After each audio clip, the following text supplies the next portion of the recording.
Hello friends, welcome to happy parenting talks. புதுசாக பிறந்த குழந்தைங்க ரொம்ப மென்மையானவங்க. அவங்களுக்கு நம்ம டெய்லி யூஸ் பண்ணுற விஷயங்களில் கூட ரொம்ப கவனமாகவும் எச்சரிக்கையாகவும் இருக்க வேண்டியது ரொம்ப அவசியம். சம்மர் சீசனில் பேபியை வெயிலில் இருந்து காப்பாற்ற ஏர் கூலர் இல்லை ஏர் கண்டிஷனர் யூஸ் பண்ணும்போது கவனிக்க வேண்டிய சில முக்கியமான விஷயங்களை பற்றி தான் இன்னைக்கு நம்ம வீடியோ மூலயமா தெரிஞ்சுக்க போகிறோம். வாங்க வீடியோக்குள்ளே போகலாம். பொதுவாக பெரியவங்களுக்கு இருக்கிற மாதிரி பேபிஸால பாடி டெம்பரேச்சரை சீக்கிரமாக ரெகுலேட் பண்ணிக்க முடியாது. ரொம்ப சூடாவோ இல்லை ரொம்ப குளிராவோ இருக்கிற சூழ்நிலை பேபிக்கு டிஸ்கம்ஃபர்ட்டை தரும். ரொம்ப சூடாக இருந்துச்சு அப்படின்னா குழந்தைக்கு தடிப்பு, அரிப்பு, ஹீட் ஸ்ட்ரோக் வர வாய்ப்பு இருக்கு. அதே ரொம்ப குளிராக குழந்தை ஃபீல் பண்ணாங்க அப்படின்னா அடிக்கடி காய்ச்சல், தொண்டை புண் மற்றும் இருமல் வரலாம். ஸோ பேபிக்கு ஏசி இல்லை ஏர் கூலர் போன்ற கூலிங் ஏஜென்ட்ஸை இன்ட்ரடியூஸ் பண்ணும்போது அதிக கவனமானது தேவை. அப்படி பேபியை ஏசி ரூமில் எப்படி கம்ஃபர்டபுளாக வைக்கிறது, டெம்பரேச்சர் டிஃபரன்ஸ் எவ்வளோ இருக்கணும் அப்படின்னு பார்ப்போம். ஏசி டெம்பரேச்சரை 26 to 30 டிகிரி செல்சியஸ்குள்ளே வச்சுக்கிறது தான் பேபிக்கு சேஃபு. அடிக்கடி டெம்பரேச்சரை சேஞ்ச் பண்ணாமல் கொஞ்ச நேரத்துக்கு ஒரே டெம்பரேச்சரை ஏசியை ரன் பண்ண விட்டுறது ரொம்ப நல்லது. ஃபுல் நைட் ஏசியை ஓட விடுறது குழந்தைக்கு நல்லது கிடையாது. ஸோ ரூம் நல்லா கூல் ஆனதுக்கப்புறம் ஏசியை ஆஃப் பண்ணிடுறது குழந்தைக்கு சேஃபாக இருக்கும். அதே போல் பேபியை டைரக்டாக ஏசி அல்லது ஏர் கூலரு அதனோட காற்று படுற மாதிரி குழந்தைய படுக்க வைக்க கூடாது. அது குழந்தைங்களுக்கு சளி பிரச்சனையை உண்டாக்கும்.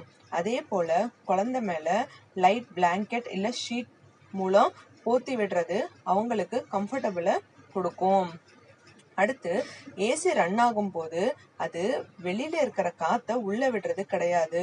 ரூம்ல இருக்கிற சூடான காற்று தான் திரும்ப திரும்ப கூலாகி நம்மள ரீச் ஆகுது. இதை HVAC, அதாவது heating, ventilation and air conditioning அப்படின்னு சொல்லுவாங்க. இது பேபியோட ஸ்கின்னை சீக்கிரமாக ட்ரை பண்ணிடும். ஸோ அதுக்காக என்ன பண்ணலாம் அப்படின்னா ஏசி ரூமில் ஒரு கிண்ணத்தில் தண்ணி ஊற்றி ஒரு மூலையில் வச்சுக்கலாம். அது ஈரப்பதத்தை தக்க வச்சுக்க உதவும். அதே போல் குழந்தைக்கு படுக்க போடுறதுக்கு முன்னாடி மாய்ஸ்சரைசர்ஸை அப்ளை பண்ணி விட்டுறது கூட ஏசி ரூமில் குழந்தைய போடுறது இந்த மாதிரி பண்ணும்போது அவங்க ட்ரைனஸ் இல்லாமல் பாதுகாக்கலாம். எப்பயுமே மூடிய அறையானது குழந்தைக்கு பாதுகாப்பானது கிடையாது.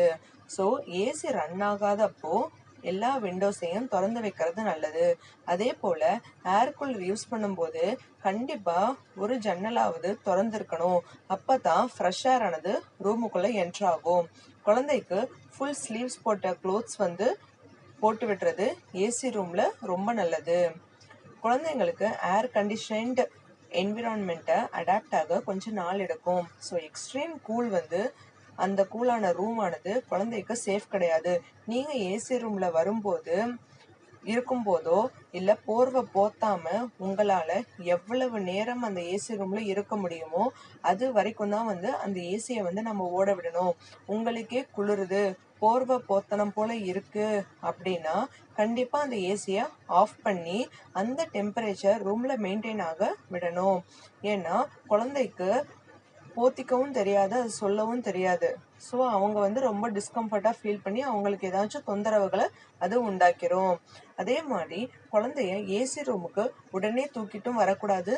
அதே போல் ஏசி ரூமில் இருந்து உடனே வெளியில் எடுத்துட்டும் போகக்கூடாது. பேபியை ரூமுக்கு தூக்கிட்டு வந்ததுக்கு அப்புறம் தான் ஏசியவே ஆன் பண்ணணும். அதே போல் ஏசியை ஆஃப் பண்ணி அந்த ரூமானது நார்மல் ரூம் டெம்பரேச்சருக்கு வந்ததுக்கு அப்புறம் தான் குழந்தைய ரூமை விட்டு வெளியில் கூட்டிகிட்டு போகணும். ஏன்னா உடனே நம்ம வெளியில் கூட்டிகிட்டு போகிறதோ உள்ளே கூட்டிகிட்டு வர்றதோ செஞ்சோம் அப்படின்னா அந்த டெம்பரேச்சர் டிஃபரன்ஸ் ஆனது குழந்தைக்கு ஏதாவது தொந்தரவுகளை ஏற்படுத்தும். ஏர் கூலர் அல்லது ஏசி இந்த ரெண்டையுமே நல்லா மெயின்டைன் பண்ணுறது ரொம்ப அவசியம். அதில் படிகிற தூசு மூலியமாக தொற்று நோய்கள் பரவுற வாய்ப்பு அதிகம். ஸோ ஏசி அண்ட் கூலர் ரெண்டையுமே ஃப்ரீக்வெண்ட் கேப்பில் க்ளீன் அண்ட் சர்வீஸ் பண்ணுறது ரொம்ப நல்லது. ரூமில் இருக்கிற கர்டைன்ஸை கூட அடிக்கடி துவைச்சி க்ளீனாக வச்சுக்கணும். ஏசி இல்லை கூலர் இந்த ரெண்டுல எது பேபிக்கு பெட்டர் அப்படின்னு பார்ப்போம். ஏசி ரூம்ல இருக்கிற டெம்பரேச்சர் வந்து ஏசி ஆனது சீரா வச்சுக்க உதவும். கூலர் ஆனது காத்த ஒரு குறிப்பிட்ட இடத்துல மட்டும் அதிக அளவுல கொடுக்கும். ஏசி மூலியமா ஈரப்பதம் குறைஞ்சாலும் ஏர் கூலர் வந்து ஈரப்பதத்தை அதிகப்படுத்துறனால குழந்தைக்கு டிஸ்கம்ஃபர்ட் ஆகும். மழை காலத்துல கூட ஏசியை யூஸ் பண்ணிக்கலாம். ஆனா மழை காலத்துல கூலர்ஸை பேபிக்கு யூஸ் பண்றது நல்லது கிடையாது.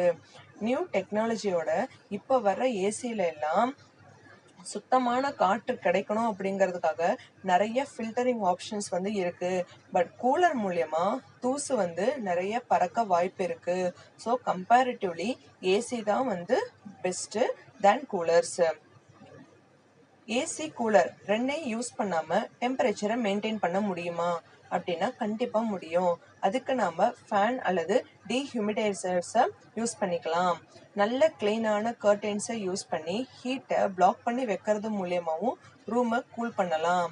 குழந்தைக்கு லைட் காட்டன் கிளாத்ஸை போட்டு விட்டு ஃபேன் காத்துலேயே கூட கம்ஃபர்டபுளா தூங்க வைக்க முடியும். So AC or cooler use பண்ணும்போது நம்ம பேபிக்கு என்ன செய்யணும் அப்படிங்கிறத இன்னைக்கு நம்ம சேனல் வீடியோ மூலியமா நல்லாவே தெரிஞ்சுக்கிட்டோம். ஸோ இந்த வீடியோவை உங்க ஃப்ரெண்ட்ஸுக்கு ஷேர் பண்ணுங்க. இதுவரை நம்ம சேனலை சப்ஸ்கிரைப் பண்ணாதவங்க ஒரு லைக் போட்டு சப்ஸ்கிரைப் பண்ணி பக்கத்துல இருக்கிற பெல் ஐக்கனையும் ப்ரெஸ் பண்ணுங்க. இந்த வீடியோ பத்தின உங்க கருத்துக்களை மறக்காம கமெண்ட்ல சொல்லுங்க. நன்றி, வணக்கம். Hello friends, welcome to happy parenting talks. புதுசாக பிறந்த குழந்தைங்க ரொம்ப மென்மையாக